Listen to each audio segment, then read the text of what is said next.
Hello అండి. నమస్తే. మనం ఒక్కసారి నాన్ వెజ్‌ని ఫిషే కానీ, చికెనే కానీ ఏదైనా సరే నాన్ వెజ్‌ని డీప్ ఫ్రిడ్జ్‌లో పెడుతుంటాం ఎక్కువ రోజులు స్టోర్ ఉండాలని చెప్పేసి.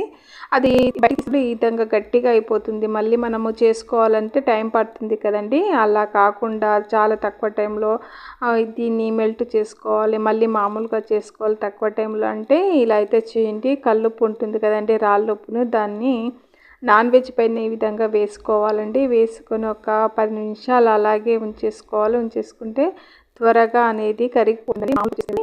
మనకు నాన్ వెజ్ అని మళ్ళీ మనము వాడుకోవచ్చు అనమాట. ఎక్కువ రోజు స్టోర్ ఉండాలంటే అలా చేస్తుంటాం కదా, బయటికి తీసి ఇలా అయితే చేయండి. వీటిని మళ్ళీ వాష్ చేసుకోవచ్చు. ఉప్పు వేస్తాం కాబట్టి ఇంకా చాలా బాగా క్లీన్ అవుతాయి. ఈ విధంగా వాష్ చేసి చూపిస్తున్నాను. ఈ విధంగా వాష్ చేసుకొని మళ్ళీ మనము కర్రీ చేసుకోవచ్చు అనమాట. మీకు ఈ టిప్ నచ్చితే తప్పకుండా ట్రై చేయండి. వీడియో నచ్చితే లైక్ చేయండి, షేర్ చేయండి, సబ్స్క్రైబ్ చేయండి. Thank you for watching.